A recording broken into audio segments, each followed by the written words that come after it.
जय गुरुजी। संगत जी, आज फ्रेंडशिप डे है और गुरुजी महाराज से बढ़ के हमारा कोई मित्र या सखा हो नहीं सकता है।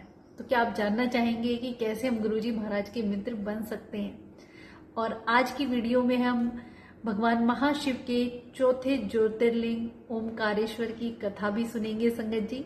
पर उससे पहले हम ये जाने कि गुरुजी से बढ़ के हमारे जीवन में कोई मित्र या सखा हो नहीं सकता है। एक सच्चे मित्र की क्या पहचान होती है संगत जी? जो कहते हैं ना, हमारे हर दिल की बात उससे शेयर करने का मन करे। हर कहते हैं ना, एक दिल का तार, कहते हैं ना, बाकी रिश्ते तो हमें बचपन से खुद ही मिलते हैं, माता का, पिता का, भाई बहन का, पति पत्नी, माँ बेटी, जो भी। पर एक मित्रता का रिश्ता ऐसा है जो हम खुद चुनते हैं, जिससे हमारे दिल के तार जुड़ जाते हैं, जिससे हम अपनी बात सारी शेयर कर सकते हैं संगत जी। और भगवान ही अगर हमारे मित्र हो तो इससे बड़ी सौभाग्य की हमारे लिए कोई बात हो नहीं सकती। मैं अपनी हर वीडियो में आपको कई बार बता चुकी हूँ कि गुरुजी महाराज के साथ एक प्यारा सा हम रिश्ता बनाए, एक रिलेशन बताएं कि गुरुजी आप हमारे मित्र हैं, सखा हैं, पिता हैं, भाई हैं, माता है, किसी भी रूप में। और वो जो कहते हैं ना, एक रिलेशन के साथ हम, जो हमें प्यार होता है गुरुजी के साथ, अपनी हर बात उनके स्वरूप के सामने बैठ के हम शेयर करें, उनसे अपनी हर बात दिल की कुछ भी। कहते हैं ना, गुरुजी महाराज तो इतने प्यारे हैं, ना ही कभी कोई कंप्लेन करते हैं, ना ही हमें कभी जज करते हैं, ना ही कोई उनकी एक्सपेक्टेशन होती है। हमारी सारी बातें इतने प्यारे रब सुनते हैं और वक्त आने पे हमारी एक एक चीज का ख्याल रखते हैं और वो पूरी भी करते हैं। तो गुरुजी महाराज का मित्र बनना इतना आसान है संगत जी, अगर ये बात हम समझ लें। सबसे पहली बात तो, नॉर्मल जब हम इंसानों में किसी को भी मित्र बनाते हैं तो एक बात का ध्यान हमेशा रखें, मित्रता हमेशा वही, कहते हैं ना, संगत का असर। तो आपकी संगत ऐसी होनी चाहिए, आपका मित्र ऐसा होना चाहिए जो आपको भगवान से जोड़े, गुरु से जोड़े, जो अमृत वेला से जोड़े, नित्य नेम से जोड़े, जिसके अच्छे विचारों से आपके जीवन में भी बदलाव आए। मित्र वो नहीं कि किसी बुरे रास्ते पे आपको ले जाए और आपको नीचे ही ले जाए, बल्कि आगे कभी ना उठने दे। मित्रता वही है संगत जी जो हमें भगवान के करीब ले आती है। और जब गुरुजी से जुड़ जाते हैं ना, सच में उनसे प्यारे रब, उनसे प्यारे सखा मित्र कोई हमारे जीवन में हो नहीं सकता है। तो गुरुजी महाराज ने कहा, चंगे कर्म करो संगत जी। गुरुजी का मित्र बनना इतना आसान है। एक बहुत ही प्यारा सा सत्संग में शेयर करूंगी कि एक बच्चा होता है, छोटा सा बच्चा, जो कि फूल बेचता था मंदिर के बाहर, और इतनी तेज तपतपाती धूप में उसके पैरों में कुछ भी नहीं था, पैर जलते थे। तो तभी एक व्यक्ति गाड़ी में से उतरता है, उसे फूल लेता है और देखता है कि बच्चा इतनी तेज धूप में भी कैसे नंगे पैर खड़ा है, इसे कितनी तकलीफ हो रही होगी। तो फूल ले लेता है और अपनी गाड़ी सड़क के किनारे पे खड़ी करता है, और सामने एक शॉप होती है, वहां से जाके जूते लाता है, उसको जूते खरीद के देता है। वो बच्चा इतना खुश होता है और खुशी के मारे झूम पड़ता है और कहता है कि क्या आप भगवान हो? तो वो व्यक्ति कहता है, नहीं, मैं भगवान तो नहीं हूँ। तो कह रहे, ऐसे कैसे हो सकता है? आपको पता है, कल रात को ही मैंने भगवान जी से प्रार्थना की थी कि भगवान जी मेरे पैर बहुत जलते हैं, इतनी तेज धूप होती है, आप मुझे जूते दिलवा दो, और आप आज मुझे देने आ गए।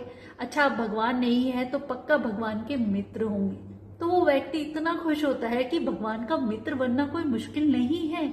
अगर हम किसी की मदद करते हैं, किसी जरूरतमंद को खाना खिलाते हैं, या किसी को भी कोई भी मदद की जरूरत है संगत जी, चंगे कर्म करते हैं, कभी किसी का बुरा ना सोच के और ना ही करते हैं, तो भगवान के हम मित्र बन सकते हैं। इतना आसान है। वो रब हमारे अच्छे कामों से ही खुश होते हैं। हर इंसान में, कहते हैं ना, भगवान का वो मैसेज आपको मिलता है, किसी की मदद की तरफ हम एक कदम बढ़ाते हैं ना, तो वो थॉट भगवान ही डालते हैं। तो हमारे, कहते हैं ना, भगवान का जो सखा अगर मित्र हम बन जाए तो हमारा जीवन इतना आसान हो जाता है। कैसे वो व्यक्ति, उसके मन में उस बच्चे के लिए दया आई। कहते हैं ना, जब हमारे अंदर इंसानियत, दया भाव आने लगे ना, तो समझ लें कि भगवान ने अपना मित्र हमें बना लिया है। लोगों के प्रति दया, किसी भूखे को देख के हमारा मन पिघल जाए, हम उसे तुरंत खाना खिला दें, किसी के पास कपड़े नहीं है, अगर हमारे पास वो सारी चीजों का सामर्थ्य है तो हम जरूरतमंदों की मदद कर दें। किसी बच्चे को उसकी विद्या का कुछ सामान दिलवा दें, उसकी पढ़ाई को आगे बढ़ा दें, किसी गरीब की कन्या का कन्यादान कर दें, किसी जरूरतमंद की मदद कर दें। भगवान ने हमें सब कुछ दिया है संगत जी, तो उसका कुछ भाग अगर जरूरतमंदों की हम मदद करते हैं ना, तो भगवान के हम मित्र बन सकते हैं। तो आज की वीडियो में हम यही सीखे कि हमें अपने भगवान का मित्र बनना है। और इतने प्यारे रब हमें मिले हैं संगत जी। आपके जीवन में चाहे कोई भी कष्ट या परेशानी चल रही हो, गुरुजी महाराज के स्वरूप के सामने एक सखा या मित्र के में उन्हें सब कुछ कह दिया करो। सब कुछ आप जैसे जैसे उनसे बातें करते जाएंगे, आप खुद देखेंगे कि गुरुजी महाराज के जवाब आपको मिलेंगे। यही टेलीपैथी है संगत जी। जब गुरुजी के स्वरूप के सामने आप बैठेंगे ना, तो गुरुजी एक एक बात सुनते हैं और उसका रिप्लाई भी जो आपके मन में पहला थॉट आता है ना, उसी के रूप में देते हैं। तो उनका मंत्र जाप करें, गुरुवाणी सुने, उनके स्वरूप के सामने बैठ के अपने दिल की हर बात, एक प्यारा सा रिश्ता बन जाता है ना कि आओ चलो गुरुजी खाना बनाते हैं, चलो गुरुजी शॉपिंग पे चलते हैं, चलो गुरुजी ये करते हैं। हर वक्त अपने प्रभु को, अपने मित्र को, अपनी सखा को, अपने बंधु को, अपने पिता को साथ लेके चलते हैं ना, तो जीवन में कुछ भी बुरा हो नहीं सकता है। वो हर कष्ट, परेशानी और सब चीजों से हमें बचाते हैं, पल पल रक्षा करते हैं संगत जी। मन की हर बात जान जाते हैं, हर स्वरूप में साक्षात विराजमान है। न जाने कितनों की जिंदगी में गुरुजी महाराज ने वो एक ऐसा उजाला भर दिया है, पॉजिटिविटी ला दी है कि उन्हें जीना आ गया है। हर दुख को सहन करने की शक्ति देते हैं। तो इतने प्यारे सखा और मित्र हमें मिले हैं, तो किसी और चीज की हमें जरूरत नहीं है। सबसे दूर होते हुए भी कभी अकेला हम फील नहीं करते, क्योंकि भगवान महाशिव का ऑरा 24 घंटे हमारे साथ चलता है। संगत जी, अब बात आती है, मैंने आपको पहले भी बताया, सावन के महीने में गुरुजी महाराज भगवान महाशिव के 12 ज्योतिर्लिंगों की कथाओं का वर्णन सुनना हमारे कितने कष्ट कर्मों को काटता है, और न जाने हमारी कितनी इच्छाएं इन मात्र कथाओं को सुनने से पूरी हो जाती हैं। तो आज की जो कथा है, ज्योतिर्लिंग, चौथा ज्योतिर्लिंग ओमकारेश्वर। संगत जी, ये मध्य प्रदेश के घा माता पर्वत पर स्थित है, जहां पे मतलब इसकी 2 कथाएं प्रचलित हैं। एक तो विंध्याचल पर्वत, जिन्हें अपने उनकी अहंकार की मुक्ति दिलाने भगवान शिव जी वहां प्रकट हुए थे। बाकी वहां घाधाता नामक एक राजा थे, जिन्होंने घोर तपस्या करी थी, और उस तपस्या से प्रसन्न होकर भगवान शिव जी वहां प्रकट हुए थे। तो एक बार विंध्याचल पर्वत जी, उनको अपने ऊपर घमंड हो गया था कि मैं दुनिया में सबसे ऊंचा हूं, और उन्होंने आगे बढ़ना ही छोड़ दिया।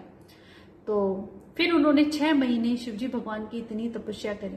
भगवान शिव उनकी तपस्या से खुश हुए और प्रकट हुए, और उन्हें वरदान दिया कि वो आगे भी और बढ़ते रहेंगे।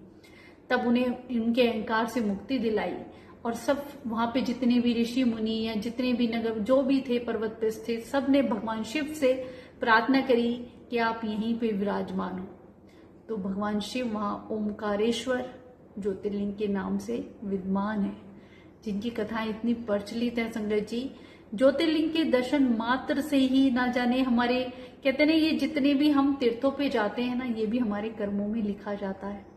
हमारे इससे कर्म करते हैं, और तीर्थों पे जाके हम सच्चे दिल से जब उस रब को शुक्रिया अदा करते हैं, उनके दर्शन करते हैं, वहां जाके कहते ना सच्ची पुकार करते हैं, तो भगवान शिव तक हमारी पुकार पहुंचती है। तो भगवान महाशिव का ये चौथा ज्योतिर्लिंग ओमकारेश्वर नाम से प्रसिद्ध है, जिसकी 2 कथाएं मैंने आपको बताई।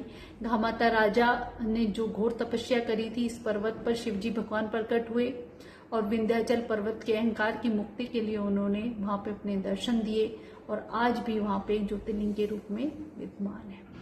संगत जी, भगवान महाशिव की कृपा हम सब पे ऐसी ही बनी रहे, और आगे भी इन ज्योतिर्लिंगों की कथा और माता पार्वती और शिव जी का जो भी शिव पुराण में मुख्य वार्तालाप हैं, वो आप लोगों के साथ मैं शेयर करूंगी, ताकि उनको सुनने से हम जितनी देर ये सत्संग सुनते हैं ना संगत जी, उतनी देर हर प्रकार की बुराइयों से दूर रहते हैं, और वो हमारे कर्मों में लिखा जाता है, जिससे हमारे पिछले जन्म के पाप कर्म धीरे धीरे कम होने लग जाते हैं।